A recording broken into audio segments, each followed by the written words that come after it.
Yeah. Let's watch Jingles' video that he did on our escapades then, shall we, chat? It's been a while since I've watched this. Let's have a look. Alright. Good old Jingles!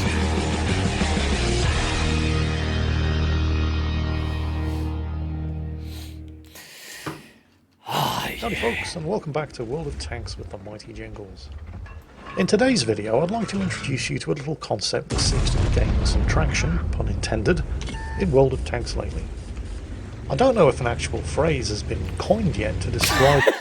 I'm sorry, I know what's about to happen, but I just gotta admire the irony of this M53 being called Handle with Care. That's just... That is gold based on what's about to happen. Yeah. What it is that you're about to see. This is not what I was thinking. I was thinking of the Patriot. Yeah, give it a moment. He's building up to it, Peabody.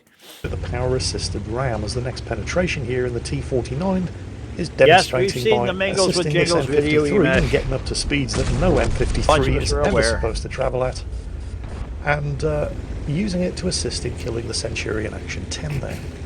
Now, as far as the next penetration was concerned in the T-49, this wasn't something that he planned, thought about, or deliberated over. It just seemed kind of like a good idea at the time. But at least one other person, whom you may know about, has been thinking about it. Has been thinking about it a lot. Has in fact been refining it into something of an art. This is Steve Wallace, who runs the Honest Gaming YouTube channel and also streams World of Tanks. This isn't the video I was thinking of, Steve's been thinking about this problem more than is probably healthy for anyone. No, because the one was on fucking Melanavga. Graphs and charts. He's getting to it, you fat, impatient Canadian shit. Alright, fine. Just sit in the back and enjoy his no-me greatness, okay? Otherwise he'll send you to the salt mines. God damn. Okay, here we go. By the way, the way he presents this is interesting because the KV-5 hit on the Patriot that it's all famous for, right, was actually first. But he presents it as a story the other way around, which is interesting. And all kinds of diagrams laid out, figuring out how to get the most bang for the buck possible out of ramming your opponents. The obvious starting point here is the KV-5, because the amount of damage that you can do by ramming is calculated by how fast you're going, how much armor you have, and how heavy you are. The KV-5 can do 50 kilometers per hour and weighs over 100 tons. But if it's got a couple of FCM-50Ts pushing it, equipped with superchargers... yeah, like I said... That guy, to be clear, that guy sent a message to Ian after the game. What did he say? I think he said, I don't know, like, eat shit or something like that. Which just made it 100% more satisfying. Steve's been given this problem a lot of thought. As mentioned, the KV-5 is the obvious starting point here, because even if it runs out of FCM-50s to give it a supercharged push, it's still entirely capable of getting the job done by itself. However, it is fairly safe to say that Steve's initial experiments in the art of power-assisted ramming were not entirely successful. Incorrect. I mean, the concept itself is basically sound, but not every map really lends itself to the theory of power-assisted brute force application. And on those maps that do, like El Khalif here, not every area of the map is particular. I'm sorry, Jingles. Please don't call El Khalif a good KV-5 train map. Like, suitable. And there are issues of momentum and inertia that also need to be taken into account. Ideally, you're looking at a place that has a nice, steep, long run-up, or technically run down towards the victim, where you can build up a good head of steam without any radical turning and steering involved. And at this early stage of the experiment, it's pretty clear that Steve and his compatriots hadn't quite mastered the basics. They did manage to build up some speed coming off the ridge there, but unfortunately the corner here robbed them of that speed, and they weren't able to take out the IS-3A in one shot and were forced to do the unthinkable and resort to using their guns. Now, these two FCM50Ts don't even have gun rammers. Okay. They've been set up exclusively for speed and ramming, as has the KV-5. By the way, like, that was a big thing back when we first coined the train. It was like a massive deal that we weren't taking gun rammers, because gun rammers are so essential and basically any competitive equipment choice.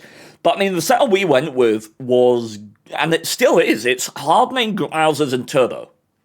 And then you just, based on whether you've got bouncy or not, you swap them about. But yeah, no gun rammers on any of these setups, because we compensate by ramming people. Was VK train before or after KV train? It was VK first. VK was like 6 years before this. So this is very much an evolution of the KV train.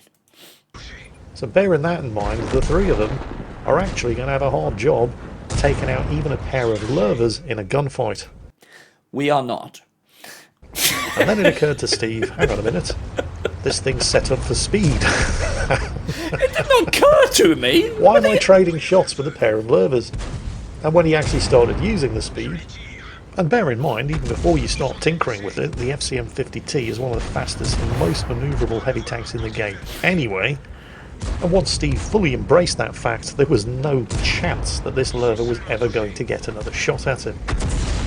Unfortunately, for the purposes of the pain train experiment here, the team have now lost their KV-5, the hammer to their anvil. But I think it may even have been during the course of this very battle. Deprived of the KV-5, Steve came to a remarkable discovery. I did not. I assure you, I already knew. It turns out that having a KV-5 that you can push into your enemies is all well and good, but the FCM50T doesn't really need it.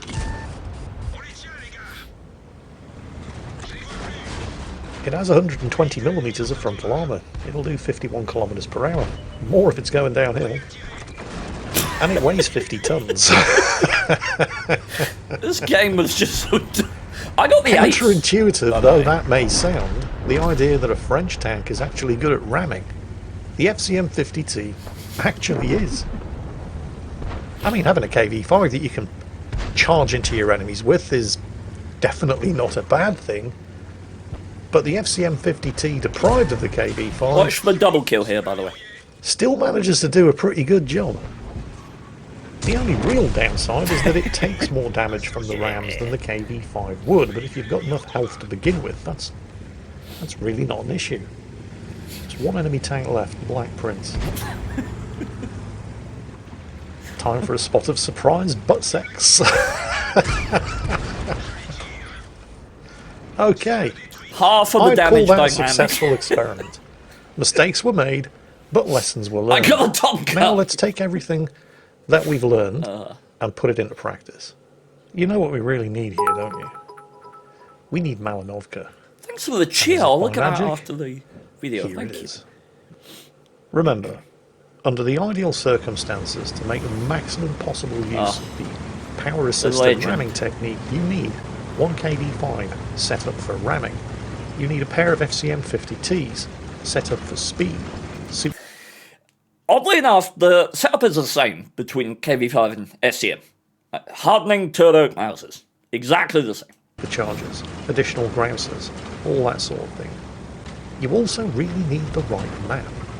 You need something that allows you, preferably going downhill, to get a nice long straight run at your opponents.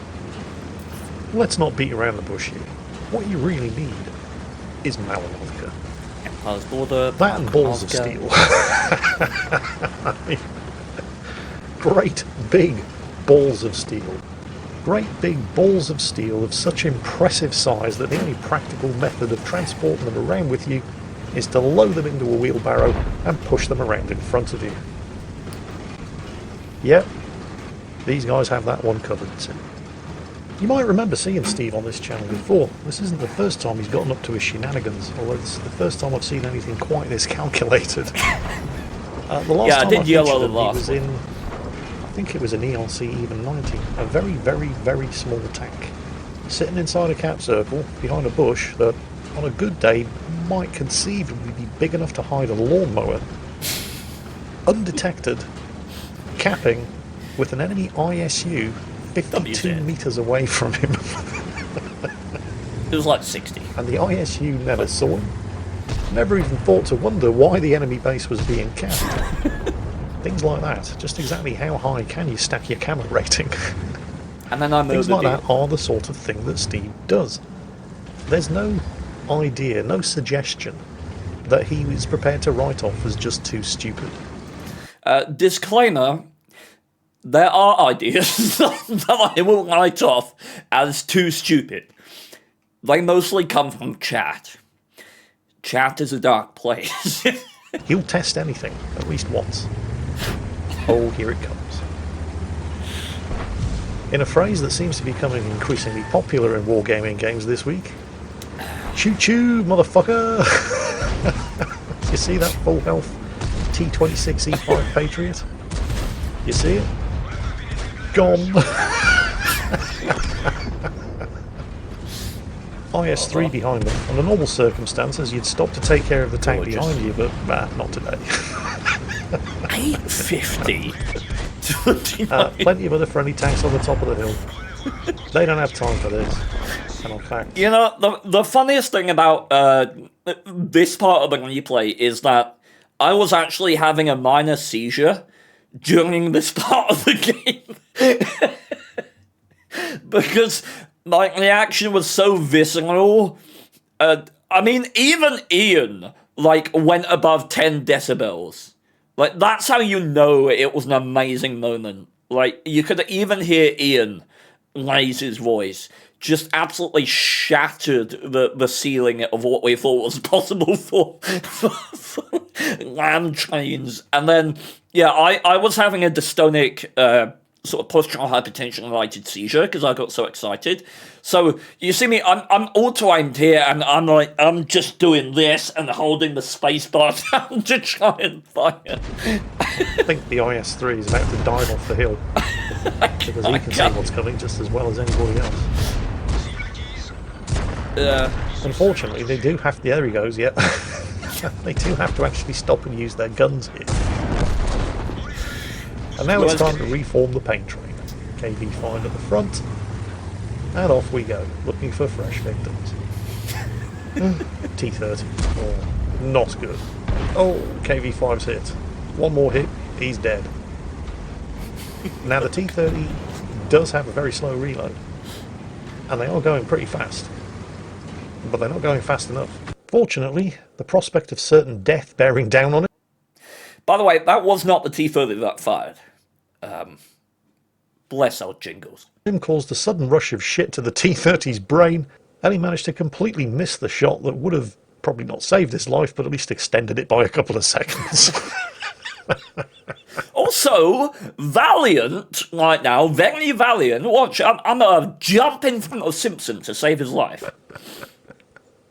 Look at this. Yeah. Perfect platoon cover coming up. Oh, I forgot. Sorry. Choo-choo, motherfucker. Yeah. Yeah, I call this a successful experiment. Well done, Steve. Well done, chaps. Good effort. Jolly good show. Well, the funniest thing is we've actually beaten that record a few times. I think the best one is the one on Himmelsdorf where we hit an improved hardening Patriot into the wall, and that took him for 1,650. The damage record on the KV-5 is 1,800, and that was on a 257 on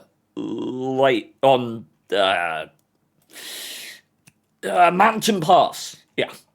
So, yeah. What about that one where you guys there on the hell's the name of that one friggin' map? I forget the name of it. Where the dip is there. You all went over and nailed that guy for like 2,000 hit points or something. Well, we've done that to a couple of STB1s. Those are the IS-7 trains that we do with those. Yeah, that's right, too. The IS-7 train is something that's evolved now. Yeah.